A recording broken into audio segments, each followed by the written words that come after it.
Jorge Luis Borges. Historia Confidencial. Bienvenidos a Historia Confidencial. Una vez más, los invitamos a ingresar a la página que nuestro querido director Fullón está poniendo en cámara en este momento, en pantalla. Y les agradecemos muchísimo los elogios, las críticas, las sugerencias, y créanos que las tomamos a todos en cuenta. Bueno, ¿la cultura es parte de la historia argentina? Sí, por supuesto. ¿Y se puede hacer historia confidencial con la cultura? Bueno, vamos a ver. Hoy vamos a ocuparnos nada menos que de Jorge Luis Borges. Y vamos a tratar de conversar de lo bueno, de lo malo, de lo luminoso, de lo oscuro. Vamos a intentarlo. Bueno, y como siempre, empezamos con el informe de Felipe Piña. En la Biblioteca Nacional de Buenos Aires, en lo que fuera el despacho de Paul Groussac, a quien Jorge Luis Borges definió como un francés a quien nadie conocía en su patria, ¿no es cierto, Borges? Nadie lo conoce en Francia. Y aquí no le perdonan el haber nacido en Toulouse. Esas extrañas paradojas, un hombre que ha dado tanto a nuestro país, ¿no es cierto? Un hombre que ha dado tanto a la lengua española. Alfonso Reyes, creo que uno de los primeros prosistas de la lengua española, me dijo que le debía mucho a Groussac. Sin embargo, Groussac está un poco olvidado, bueno, por el hecho de ser un extranjero aquí, de haber escrito, él escribió casi toda su obra en español. De modo que en Francia no lo conocen. Y aquí lo confunden un poco con compañeros de generación. Lo ven un poco como uno de los hombres del 80, digamos. Claro, y esta ha sido un poco una circunstancia fortuita encontrarnos en el despacho de él para que ahora salió el tema Groussac. Pero hoy, yo quisiera... Todos estos muebles, esta maderería, todo eso, esa mesa que es copia de la mesa de Clemenceau, que fue amigo personal de Groussac, como lo fue de Kipling. Bueno, todo esto pertenece a Groussac. De algún modo Groussac está presente aquí. Claro, pero hoy, no sé, me interesaría más tocar así muy de cerca, dentro de la brevedad que significa trabajar para televisión, la personalidad de Jorge Luis Borges. Lo hemos encontrado usted dentro de su trabajo. Yo voy a tratar de adquirir una para contestarle. Señor Borges, además, ¿cómo tiene usted tanto sentido del humor?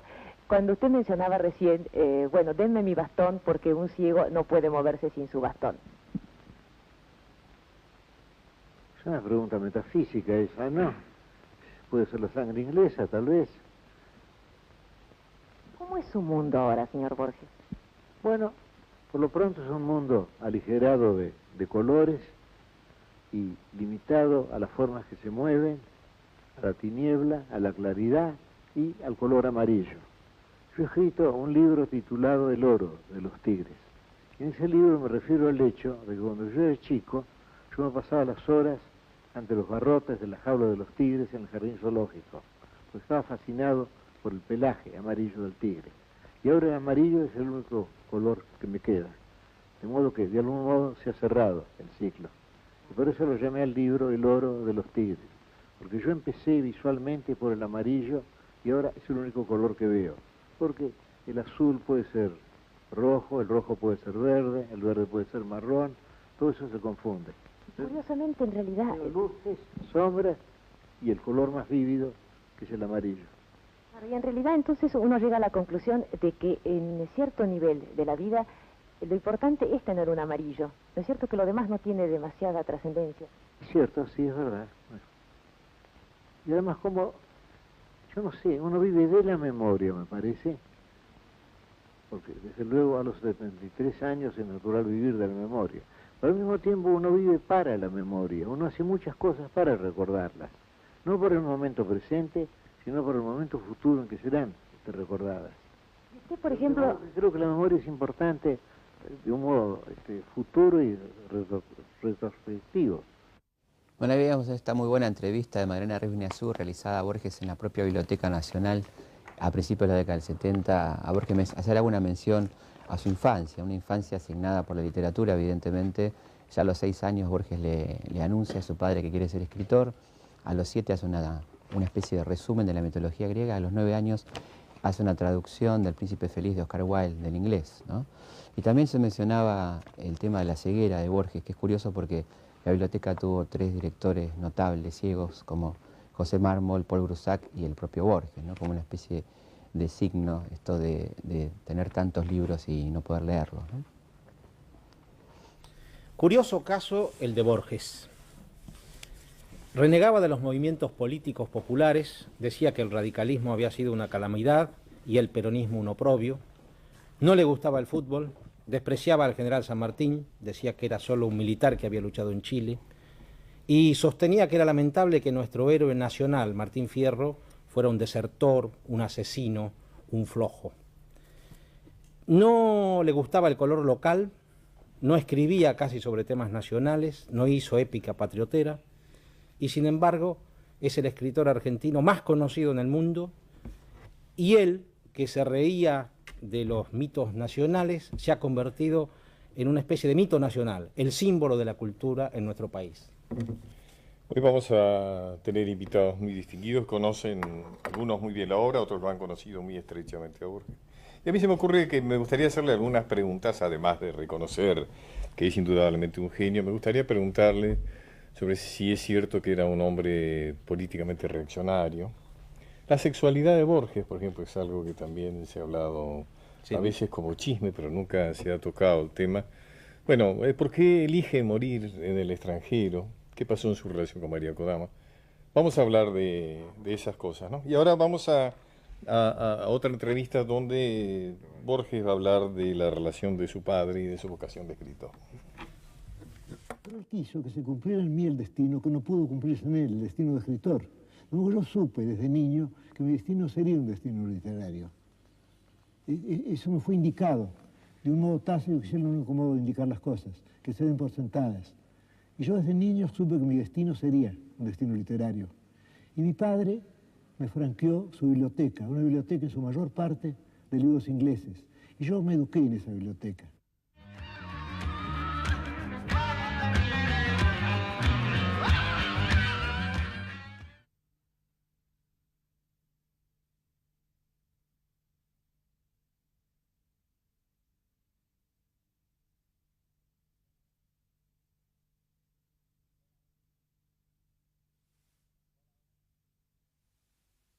Hola, hola.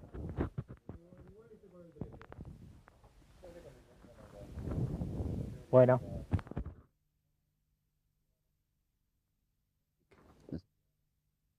¿Cómo se escribe? La verdad que no.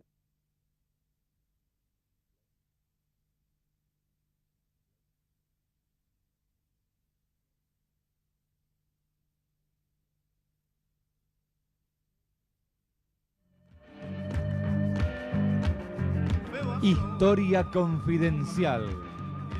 Jorge Luis Borges. Usted escribió en un tema que llamaba La violación del infierno. Al final contó un sueño, creo que sí. un sueño en el que usted despertaba como de otro sueño y pensaba, ¿dónde estoy? Y comprendió que no lo sabía. Y dijo, ¿quién soy? Y no me pude reconocer. Dice, el miedo creció en mí. Pensé, esta vigilia desconsolada ya es el infierno. Escribí eso. Caramba, no está mal, ¿eh? Habré plagiado de alguien, ella que no creo que a mí se me ocurra nada, ¿no? No estaba mal, seguro que no estaba mal, ¿no? Vladi Kosiancic, ¿qué tienes ganas de decir de Borges? Escuchando ese reportaje, sobre todo el primero que le hizo Magdalena Ruiz Guiñazú, bueno, recordaba la primera época de mi amistad con Borges, que duró algo así como 30 años, muchísimo tiempo, de verdad. Y cómo me gustaba ese escritorio circular, cuando a veces dejamos de estudiar o hacíamos una pausa, me gustaba sentarme ahí, estaba el globo terráqueo. A Borges le gustaban todos esos muebles también de Grusac. Y es curioso. Los muebles de la Biblioteca Nacional. Los muebles de la Biblioteca Nacional, el salón de la Biblioteca Nacional, sí. El salón del director. Ahora que lo pienso, si Borges se mantuvo tan joven hasta el momento de su muerte, fue porque conservó, creo que como muchos poetas y la mayoría de los escritores de ficciones, algo de chico. Y esos muebles de Grusac tenían para él un encanto no de teatro. Borges no estaba muy inclinado al teatro, por el contrario, lo rechazaba. Nunca escribió nada de teatro, ¿no? No escribió. Le parecía además que el teatro estaba hecho de golpes bajos, ¿no? En realidad el teatro hasta Shakespeare rechazaba. Pensaba que era mejor poeta que dramaturgo. Pero volviendo... Además él no veía el teatro. ¿Eh? Además él no veía el teatro. Bueno, pero le encantaba el cine, tampoco veía demasiado cine y siguió yendo hasta último momento. No, tenía con el teatro una relación de incomodidad, como si el teatro fuera puro golpe de efecto y no podía verse una obra de teatro 2 veces, ese tipo de cosas, ¿no? Su relación era básicamente con los libros. Pero volviendo a los muebles, creo que Borges nunca perdió la primera sensación que tuvo cuando llegó como director a la Biblioteca Nacional, de asombro, de don otorgado, de un sueño que se cumplía, y por lo tanto esos muebles que él dice pertenecieron a Grusac, en realidad consideraba casi con un placer de chico que eran ajenos a la manera en que se tienen juguetes. Tenían algo de juguetería, el globo terráqueo. Jamás él se sentaba al escritorio de Grusac, elegía de esa larga mesa que ahora está en, creo, no sé cómo se llama, el salón de la biblioteca donde están ahora. Creo que en la sala del tesoro, me parece. En la sala del tesoro. Creo. En esa larguísima mesa, él elegía una punta y casi una esquina. Era un poco incómodo cómo se sentaba, pero nunca digamos, el escritorio de Grusac. ¿Qué importancia tiene la ceguera en Borges? Bueno, la ceguera es fundamental. Él escribe varios libros sobre el tema de la ceguera, inclusive en Elogio de la Sombra, en el prólogo dice, me he dado cuenta al releer el libro que la ceguera ocupa un lugar tan importante en este libro que no ocupa en mi vida. Los libros y la noche, ¿no? Los libros y la noche, claro. Pero quería contar una anécdota que tiene que ver con este canal, además. En el año 70, creo, por ahí, le hice 71, le hice una entrevista a Borges y le pedí a la producción que la mesa la pintara de verde y que pusiera rosas, que la mesa la pintara de amarillo, Claro. amarillo, y que pusiera rosas amarillas. Y llegó Borges y dijo, qué atento, nada más que eso, ¿no? Y agradeció. Ahí veíamos en el fragmento, ¿no?, la importancia que tenía el color amarillo. Sí, ¿no? por eso Claro, cuento lo del amarillo. Y no estoy muy de acuerdo con García Hamilton en que Borges siempre haya denostado los movimientos populares. Él no solo era afiliado al radicalismo. No, yo no dije siempre, lo dijo después de ser radical. Después de ser radical. Y peronista no fue nunca, ¿no? Pero él, durante el radicalismo, el radicalismo, él era un irigoyenista furioso, ¿no? Fanático. Inclusive, él era un militante de la línea de Horacio Ollanarte. Él tiene una obra de elogio a Stalingrado, la épica de Stalingrado. No. Él pasa por una etapa... la revolución, por supuesto, pero había algo de... en la revolución del 17. En Stalingrado él ya comunista. estaba totalmente en contra del comunismo. Pero en el 17 sí, cuando era un chico, y en ese momento tiene dos o tres poemas. Por eso. De la revolución bolchevique. Sí. En ese momento. Pero claro, son esos momentos. Hay una evolución, hay una... Lo que he encontrado... por eso dije renegó. Sí, claro, renegó. Lo que he encontrado Fue radical. Que he encontrado los papeles, tengo las fotos y las he publicado. Borges en el año 34 era uno de los candidatos a ser integrante de Forja junto con Jauretche y Mansi, ¿no? Le prologó un libro a Jauretche. Y le prologó el libro a Jauretche y él estaba entre los candidatos a fundar Forja, quiere decir que era una persona de ese momento. Y he rescatado una foto de una cena, unos banquetes que se daban, con la gente que había hecho la revolución de Paso de los Libres, donde está Jauretche, donde está Pomar, y hay varios otros radicales fuertes de ese momento, y está Borges sentado al lado de Homero Mansi, ¿no? Es decir, creo que hasta ese momento yo pienso que él se empezó a ser conservador después del 35, más o menos, en ese año. Vladi, ¿qué es lo que más te gusta de Borges? ¿Qué es lo que más Lo que más me gusta Porque vos has de tenido Borges, la fortuna, ¿no es cierto?, el privilegio de conocerlo. Verdaderamente, porque hay muchos que luego se han llamado amigos de Borges, bueno, pero vos realmente lo conociste profundamente, ¿no? sí, lo que recuerdo, y que recuerdo verdaderamente como algo muy importante para mí, porque legalizó de algún modo, digamos, un impulso que todos tenemos, pero que tratamos de controlar, que es la curiosidad. La curiosidad. Ajá. Borges era curioso como un gato, es decir, era curioso con respecto a esas cosas que no conocía demasiado bien, tanto podía referirse a libros, a poetas, a obras, Ajá. como a situaciones personales. Tiene algo que también del podían- niño que decías hace un rato. También. Del niño que jugaba con juguetes. Siempre, su curiosidad siempre se mantuvo fresca. Ajá. Por ejemplo, recuerdo una noche íbamos a comer juntos y vino con la noticia de que había conseguido la fórmula para hacer un golem. Había encontrado un libro donde supuestamente estaba la fórmula. Trajo el libro, la leímos, y había un problema que ninguno de los dos podía resolver, que era un problema de tipo matemática superior, porque la combinación de las letras y no recuerdo exactamente ¿Por qué no cómo aclaras era. qué es Golem? El golem es, digamos, viene de la historia de la cábala del judaísmo, y es como digamos, una suerte de hombre creado mágicamente en una especie de desafío a la creación divina. Entonces el golem, como en el poema de Borges, el golem, bueno, la idea es crear un hombre, como lo hace Dios.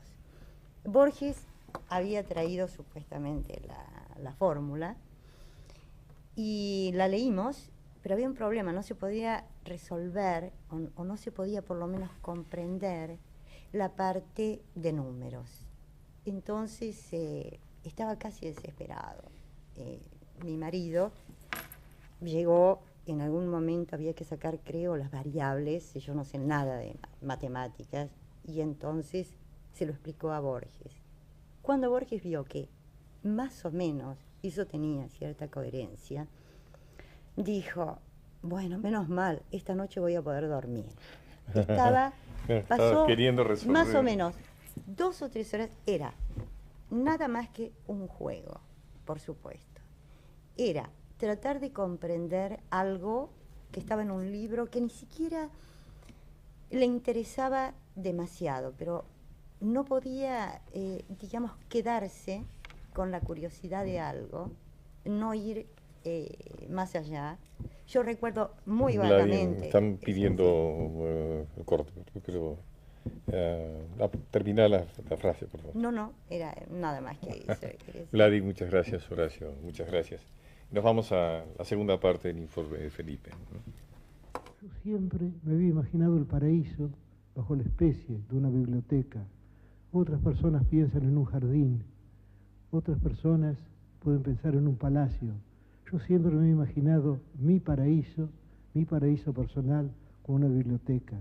Y ahí estaba yo, y era de algún modo el centro de 900.000 libros en tantos idiomas.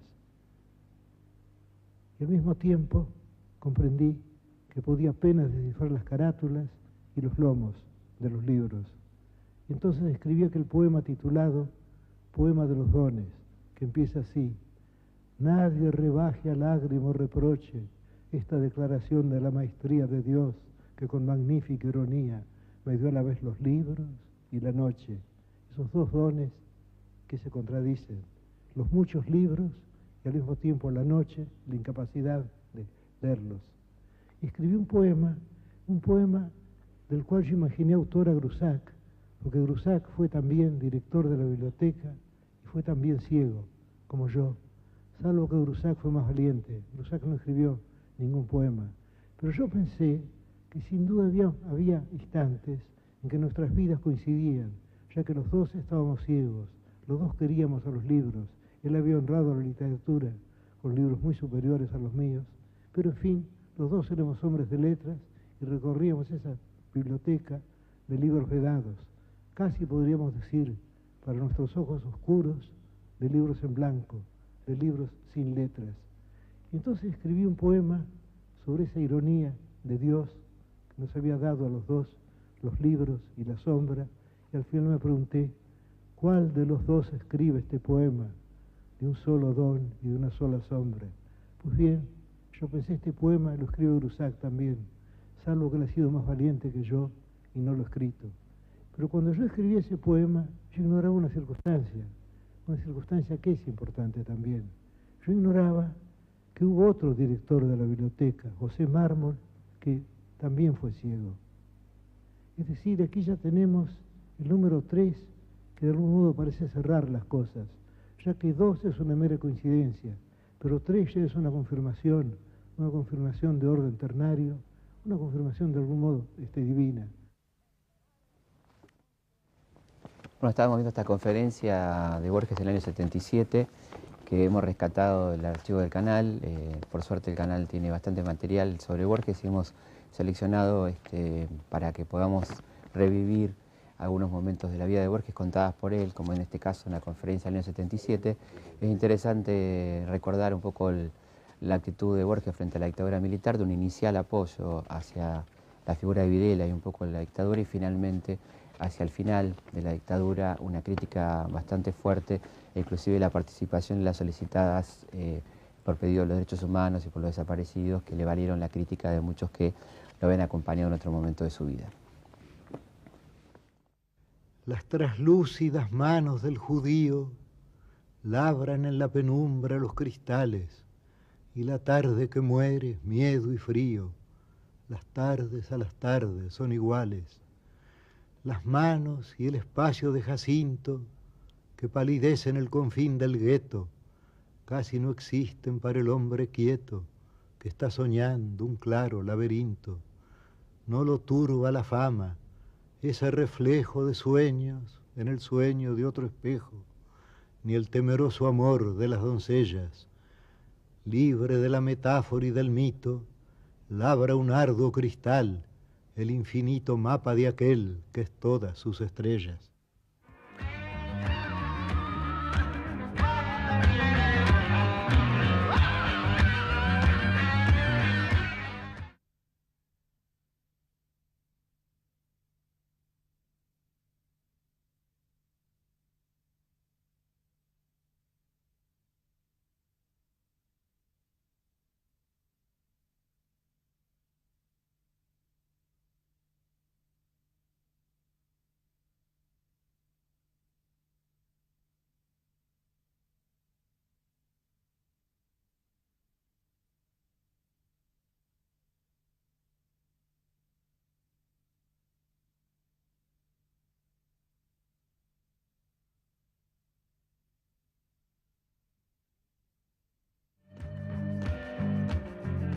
Historia confidencial.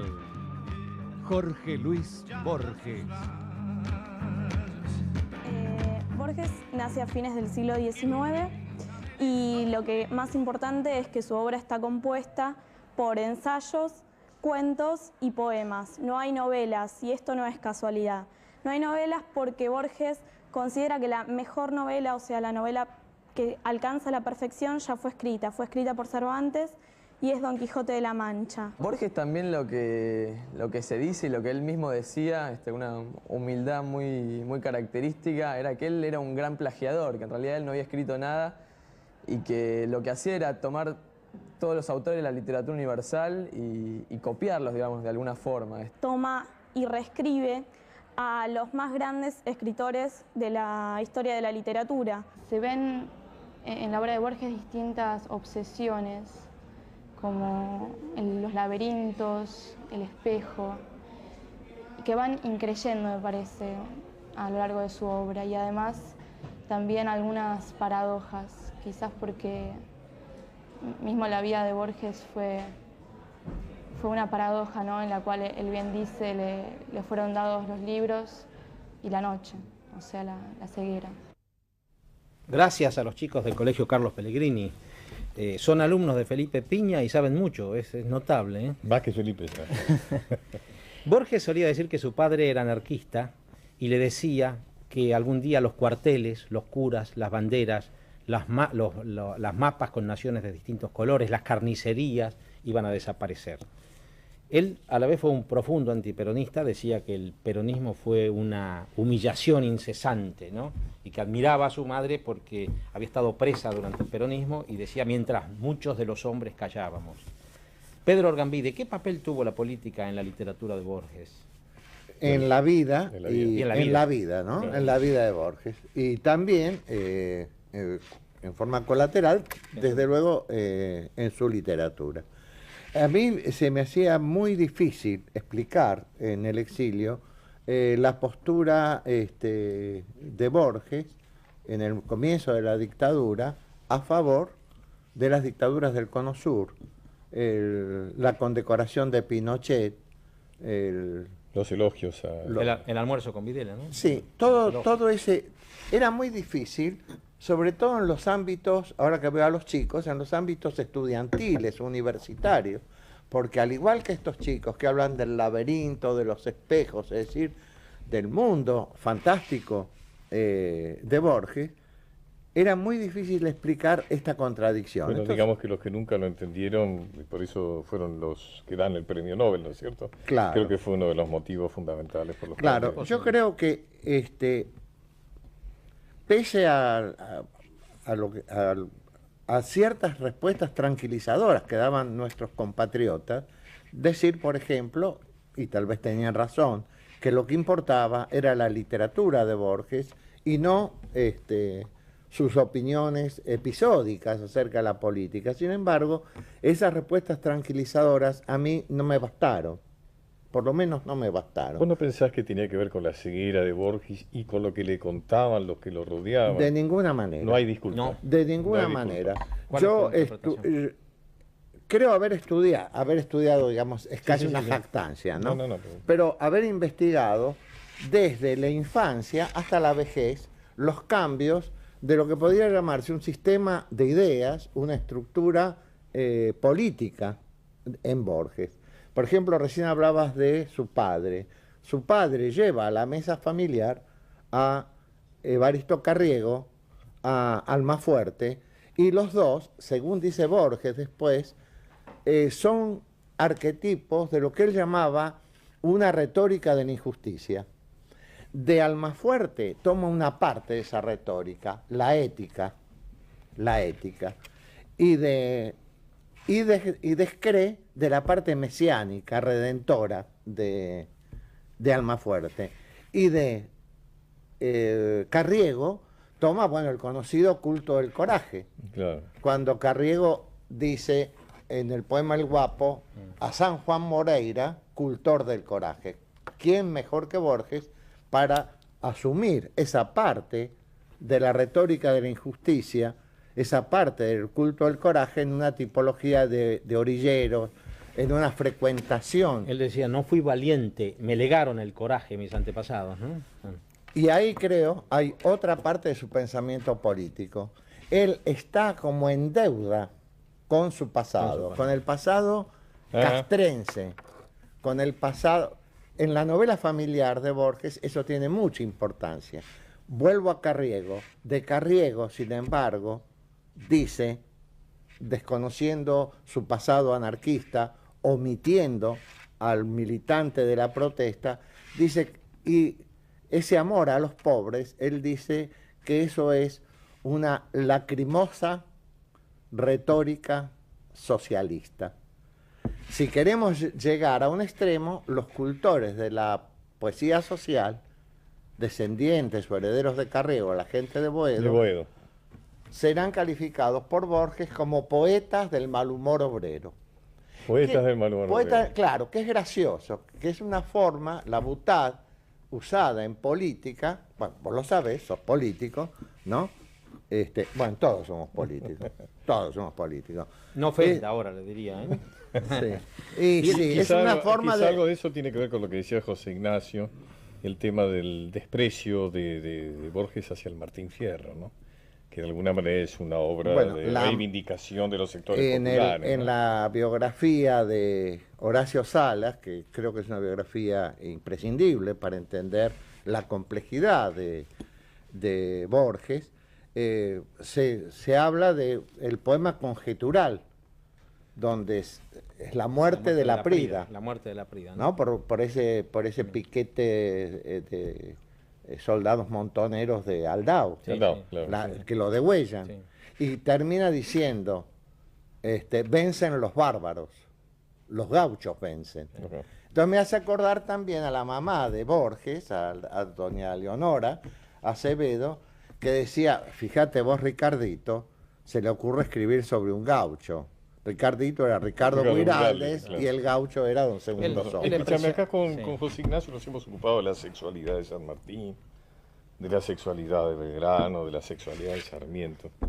Vamos a hablar también de la sexualidad de Borges.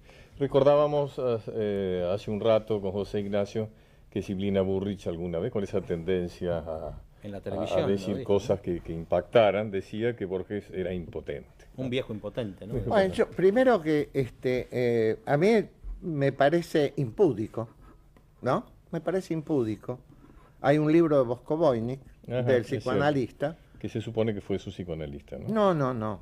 Bosco-Voynich toma datos de otros psicoanalistas. Sí, por eso hablaba son referencias Sin embargo, del psicoanalista de Borges. Claro, para mí el tema de la ética y la sexualidad está dado en un prólogo, precisamente, de Jorge Luis Borges, a la poesía de Almafuerte, cuando él dice, vindica una ética de la castidad. De la castidad. Sí, y habla de Swift y de Bakunin, que eran castos.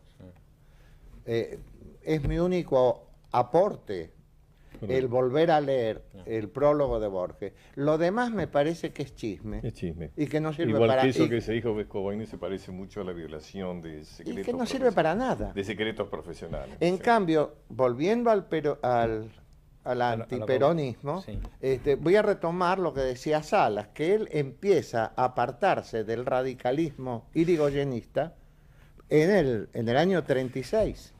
Es decir, cuando un conservador lo invita a participar en una audición del Teatro Colón, del radio de Teatro Colón, él omite una cuarteta que era completamente, en un poema, una exaltación del radicalismo irigoyenista, cuando dice, el primer organito salvaba el horizonte con su achacoso porte, su habanera y su gringo. El corralón seguro ya opinaba Irigoyen. Un piano se mandaba, tangos desaboridos. Tiene hasta el aire canyengue populista de ese momento. Y no olvidemos que él era el presidente del Comité Irigoyenista de Intelectuales Jóvenes, cuyo secretario era Marechal. Él dejó de ser radical después del gobierno radical. Y él decía que Irigoyen, cuando llegó al gobierno, seguía conspirando, ¿no? Claro, y además él vivió el peronismo como una pesadilla. Él decía, él ve dos manifestaciones. Una, la de la Unión Democrática o la Marcha de la Libertad cuando cae París, cuando es liberada París por los aliados. Y del otro lado estaba la manifestación de Braden o Perón, de los descamisados. Y él dice, en ciertas circunstancias, una multitud puede no ser innoble. Desde luego se refería a los de la Marcha de la Libertad. Pedro, muchísimas gracias. Gracias a vos. Muchas gracias. Director, vamos a una frase de Borges. para enseñar el amor de la literatura inglesa y me abstuve en lo posible de fechas y de nombres. Y vinieron a verme unas alumnas que habían dado examen, que habían pasado. Todas las alumnas pasaban conmigo. Yo siempre he tratado de no aplazar a nadie. En 10 años he aplazado a 3 alumnos que insistieron en ser aplazados. Y yo les dije que deberían honrarlos con una comida, deberían celebrar eso con una comida, ya que ser aplazado por mí era mucho más meritorio que ser aprobado por otros profesores.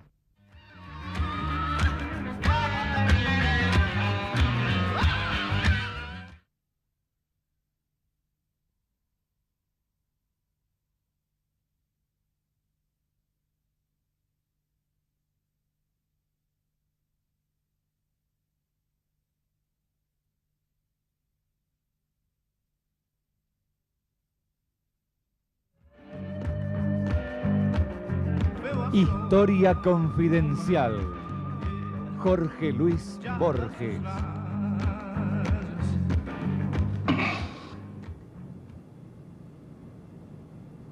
Ignoro si la historia de la literatura inglesa es posible.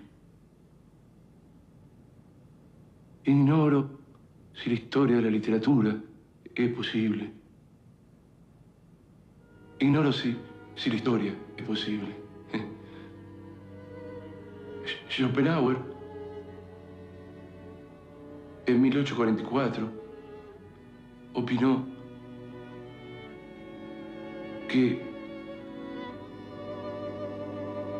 los hechos particulares que componen una historia son meras configuraciones del mundo apariencial y que buscar una interpretación de los hechos es como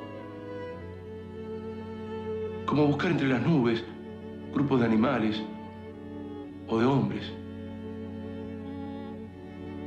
Tomás de Quincy, el gran de Quincy, en ese mismo año, opinó que la historia es inagotable, pues las interminables diversidades de permutación y combinación de los mismos hechos la hacen virtualmente infinita. Una vez veíamos una escena de la película de Javier Torre del año 2000, Un amor de Borges, que de alguna manera se basa en el texto Borges a contraluz de Estela Canto, este amor de Borges tan complicado de alguna manera. Y bueno, la película fue muy polémica, hubo quien la criticó mucho porque decía que daba una imagen de un Borges demasiado desdibujado o hasta por momentos atontado, y otros que decían que daba una imagen un poco más real de lo que era Borges. Como toda película crea su polémica, la película no anduvo muy bien de público, pero bueno, se ocupó por lo menos de un tema que se había ocupado bastante poco el cine argentino, como es la vida de Borges, concretamente. Bueno, yo quiero agregar una felicitación a Javier porque ganó varios premios internacionales de importancia con esta película. Y acá estamos con Roberto Alifano y Héctor Llano, nada menos, que nos gustaría, ¿no es cierto, José Ignacio, recorrer algunas del rico anecdotario borgiano, ¿no? Bueno, yo tuve el privilegio, Yo siempre digo que fue mucho tiempo, ¿no? Su colaborador mucho tiempo, ¿no? Trabajé algunos años con él, sí, todas las mañanas trabajaba. Yo siempre digo que es uno de los dones que me dio la vida, ¿no? Haber estado al lado de Borges. Borges fue un ser literario, absolutamente literario, ¿no? Era un personaje literario. Era un personaje literario, un hombre que todo lo tamizaba de literatura. Todo lo llevaba hacia la literatura, cualquier tipo de experiencia. Y además se propuso ser literario en cada una de sus páginas y lo logró. Si hay un escritor que admite las obras completas, yo creo que es Borges. Contanos algo, se decía que Borges tenía mucho humor. Bueno, vos sabés que yo tuve... Vos escribiste también un libro, anecdotario de Borges. El humor de Borges, claro. Sí. Tiene un libro lindísimo sobre el humor de Borges. Son cosas que me ocurrieron a mí con Borges, ¿no? Precisamente le estaba comentando a Felipe Piña, ¿no? Porque el padre de Felipe Piña, Gabriel Piña, en algún momento nos llevaba a Borges y a mí al interior del país, donde hacíamos diálogos públicos. Y en cada uno de esos viajes, bueno, yo recopilaba muchas anécdotas, ¿no? Porque Borges era un hombre muy divertido, un hombre con un gran sentido del humor. Yo diría que era un humorista, ¿no? Y que creía, como Bernard Shaw, que a la larga todo va a ser humorístico. Y además es cierto, a la larga todo es humorístico, ¿no? Un hecho terrible que vivimos hoy, dentro de un año lo vamos a recordar como algo gracioso, con una sonrisa. Borges habló de tu libro La seducción de la hija del portero también, ¿no? Ah, sí, bueno. ¿Te acordás lo que dijo? ¿O no? Ya que no estás arrancando con la anécdota, la cuento ya. Sí. Él dice que era un libro que provocó bastante escándalo, pues decía que el cuento que da Qué raro, algo origen tuyo, al ¿no? nombre, origen al nombre era bastante pornográfico. Entonces se habló mucho, nunca entendí muy bien de eso.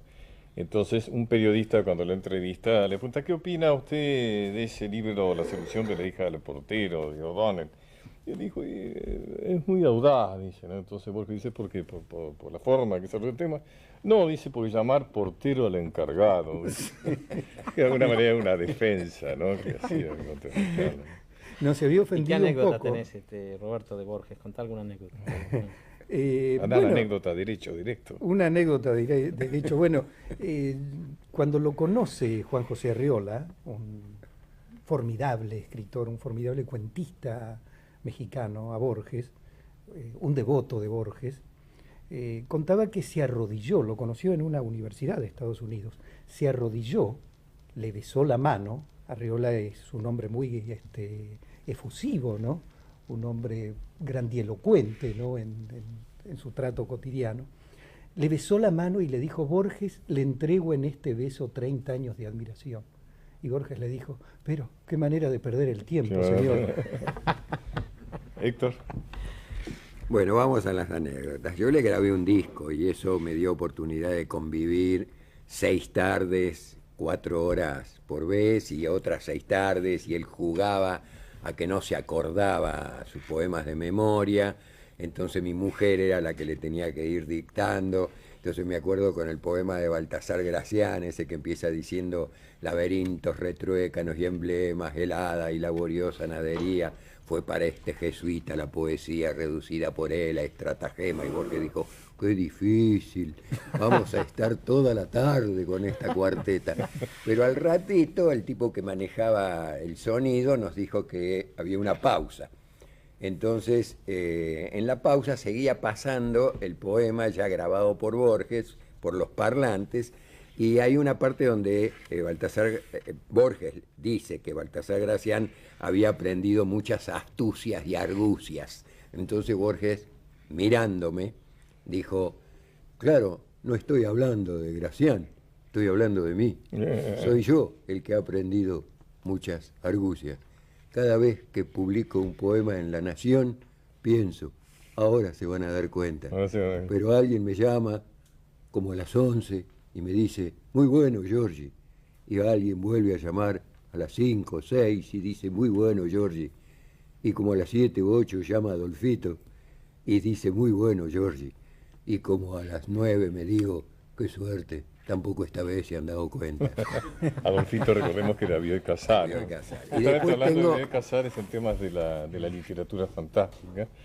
Otra anécdota: que una de esas señoras pesadas que inevitablemente rodean a estas figuras públicas le estaba empeñada en contarle que ella iba a la Recoleta a visitar la tumba de su marido muerto hace un tiempo, y sucede que un día, que era un aniversario, posiblemente cuando se habían conocido, estaba ahí y de pronto en el fondo del pasillo ve avanzar a alguien, ¿no es cierto?, que se da cuenta que es su marido, que venía a saludarla en ese aniversario, ¿no es cierto? Y Borges le dice: qué amable.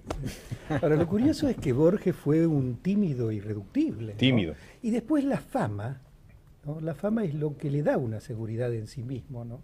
Que le permite decir, no sé, por ejemplo, que Guy de Maupassant nació imbécil y murió loco, ¿no? Así un vecino murió loco. O de las García opiniones Lorca, que daba. de García Lorca, ¿te acuerdas qué fue lo que dijo? Sí, dijo que era un andaluz profesional. Un andaluz que causó escándalo en España, eso, andaluz profesional. Pero no, pero algo que causó mucho más escándalo en España fue cuando dio una conferencia en el ISI. Entonces hizo una enumeración de poetas españoles y no lo nombró a Machado. Entonces alguien pide la palabra, alguien del público, y le dice: Borges, dice, usted se olvidó de Machado. Y Borges le dijo: ah, no sabía que Manuel tenía un hermano. Se olvidó de Antonio Machado. Recordemos que eran dos hermanos poetas, Manuel y Antonio. Pero Borges jugaba siempre con esas cosas. Él tiene también última. al comienzo citas sobre Machado como de los grandes poetas españoles. Y lo pone en el cuento Guayaquil, ¿no? Pone uno de los versos de Machado sin nombrarlo, ¿no? El del torpe Contame la última, Héctor. Te voy a contar que acá estuvieron hablando de la ceguera, ¿no? En el poema de los dones dice Grusac o Borges, y cuando lo grabó me dijo: claro, Mármol también, pero no me entraba en el verso. Bueno, la ceguera de Borges era, digamos, no era una ceguera total. Borges, Roberto, yo lo veía cuando íbamos a tenemos comer. que, repito, contar lo que vas a decir. No, quería comentar que no era una ceguera total, ¿no? Borges de pronto cuando íbamos a comer había veces en que veía la copa y la tomaba, y había veces en que no. Y además se queda ciego alrededor de los 50 años. Le va cayendo la piel. En el año 65 queda, digamos. Muchas gracias. Ciego. Roberto, muchas gracias. Héctor, muchas gracias. Y nos vamos ahora a la famosa poesía a Juan López y John Ward, ¿no? que escribiera en el momento Malvinas, de Malvinas. Les tocó en suerte una época extraña. El planeta había sido parcelado en distintos países, cada uno provisto de lealtades, de queridas memorias, de un pasado sin duda heroico, de derechos, de agravios, de una mitología peculiar, de próceres de bronce, de aniversarios, de demagogos y de símbolos. Esa división cara a los cartógrafos auspiciaba las guerras. López había nacido en la ciudad junto al río Inmóvil, Ward en las afueras de la ciudad por la que caminó Father Brown. Había estudiado castellano para leer al Quijote. El otro profesaba el amor de Conrad, que le había sido revelado en un aula de la calle Viamonte. Hubieran sido amigos, pero se vieron una sola vez cara a cara en unas islas demasiado famosas, y cada uno de los dos fue Caín, y cada uno Abel. Los enterraron juntos, la nieve y la corrupción los conocen. El hecho que refiero pasó en un tiempo que no podemos entender. Jorge Luis Borges.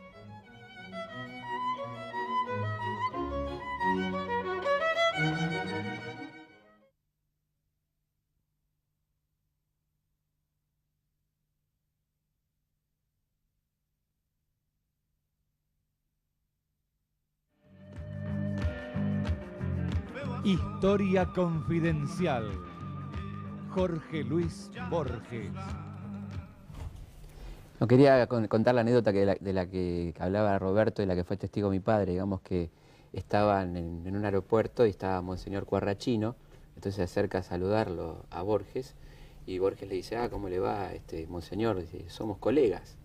Entonces Cuarrachino dice: perdón, no entiendo, ¿cómo colegas? Dice: sí, los dos vivimos de la ciencia ficción. ¿Por qué Borges muere en Suiza? ¿Es una decisión de él? ¿Es una decisión de María Kodama? Había pasado había pasado ahí su infancia, su adolescencia. Vuelve al origen, digamos. Además, él no le interesaba el color local o nacional, esa paradoja que decíamos al principio, quizás es el máximo escritor pide nacional. Aparentemente su decisión, que es cuestionada, ¿no?, por varios. Él pide que su cuerpo se mantenga en Suiza, ¿no? Sí, no quiere que o sea, que no regrese a la Argentina. Sí. Tenía un desapego por la tierra en ese sentido. Pero en general no por ningún país, era una especie de anarquista en este sentido de no admitir fronteras o patria. Era un hombre universal. Exactamente, ¿no? No le gustaba la cuestión del patriotismo o el nacionalismo, ¿no? Bueno, ¿qué hacemos el próximo programa, chicos? Hablando de nacionalismo, podríamos hablar de Artigas, ¿no? Un nacionalista. Gran prócer. Gran prócer, sí, ¿no? Tengo una gran simpatía por Artigas. Sí. Hay que recordar las cartas entre San Martín y Artigas, ¿no? Eran realmente hoy está identificado con el Uruguay, pero fue un personaje muy importante en lo que era la herencia del virreinato, el Río de la Plata, ¿no? Bueno, está identificado con Uruguay en gran medida porque Buenos Aires no aceptó incorporarlo en las condiciones que proponía Artigas, ¿no? Pero actuó en todo lo que le fue el protectorado, que era el litoral, hasta Córdoba, ¿no? Toda la influencia.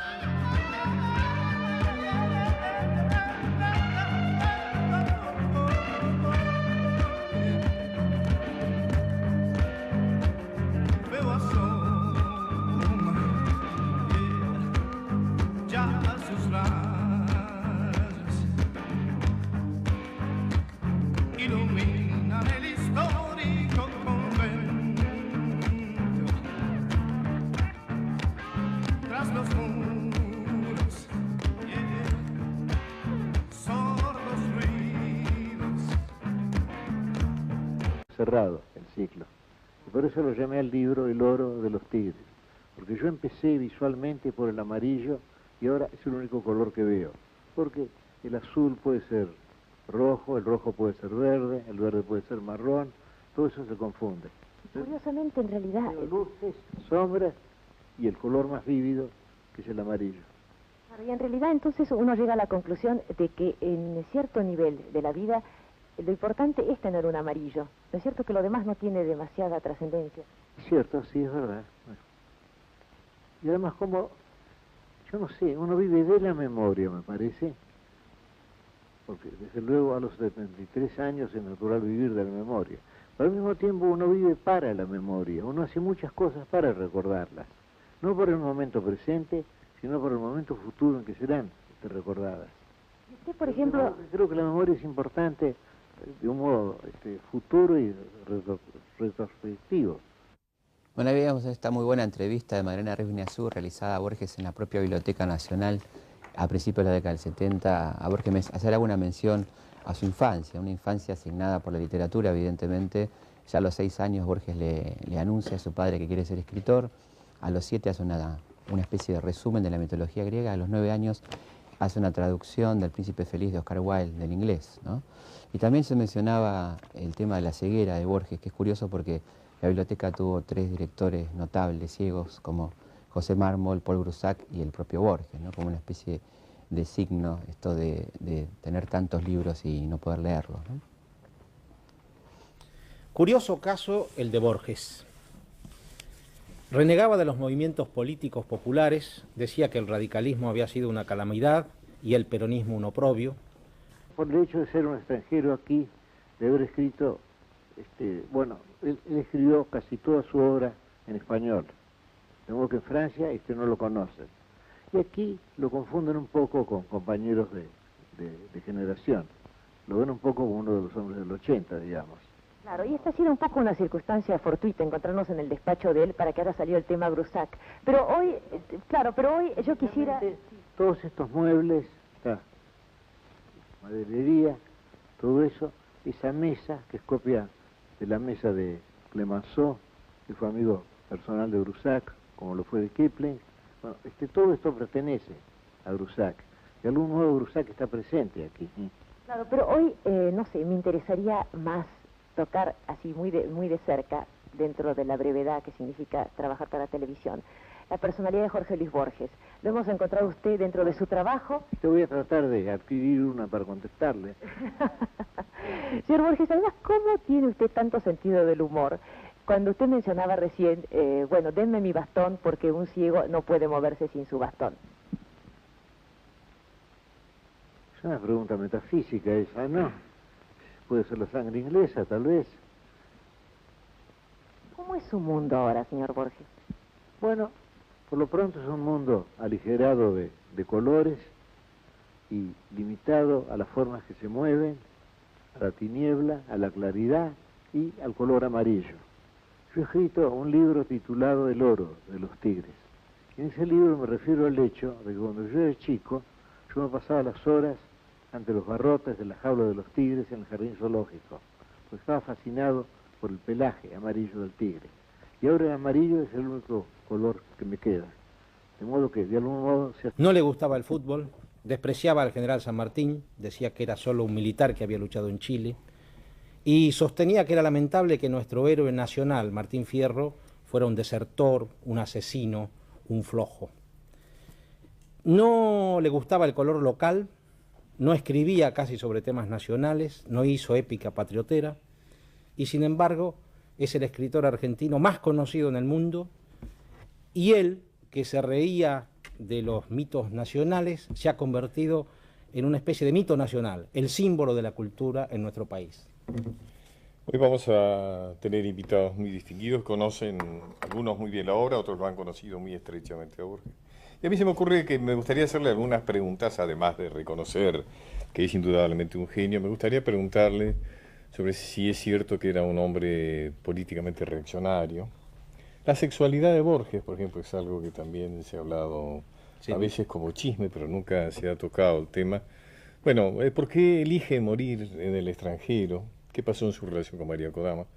Vamos a hablar de esas cosas, ¿no? Y ahora vamos a otra entrevista donde Borges va a hablar de la relación de su padre y de su vocación de escritor. Pero él quiso que se cumpliera en mí el destino que no pudo cumplirse en él, el destino de escritor. Yo supe desde niño que mi destino sería un destino literario. Eso me fue indicado de un modo tácito, que es el único modo de indicar las cosas, que se den por sentadas. Y yo desde niño supe que mi destino sería un destino literario. Y mi padre me franqueó su biblioteca, una biblioteca en su mayor parte de libros ingleses. Y yo me eduqué en esa biblioteca.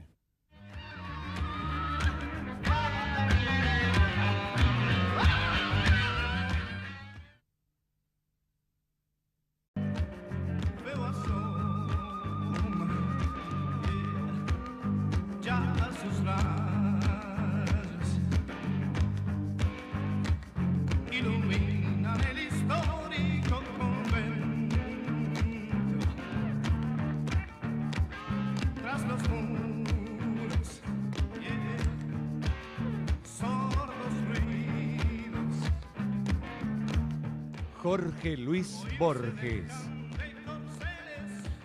Historia Confidencial. Bienvenidos a Historia Confidencial. Una vez más, los invitamos a ingresar a la página que nuestro querido director Fullón está poniendo en cámara en este momento, en pantalla. Y les agradecemos muchísimo los elogios, las críticas, las sugerencias, y créanos que las tomamos a todos en cuenta.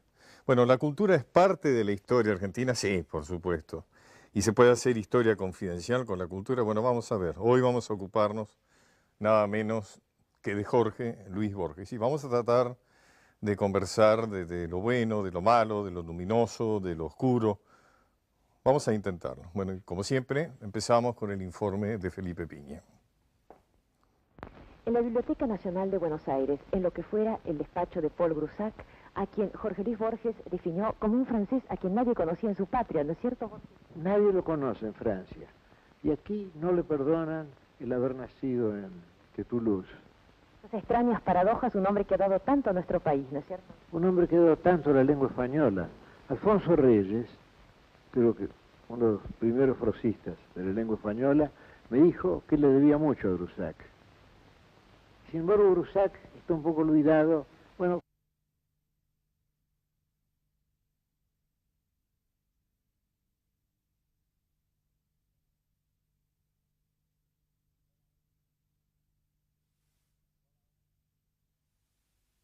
hola, hola.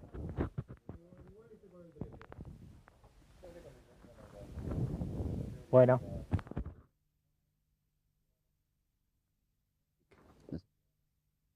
¿Cómo se escribe? La verdad que no.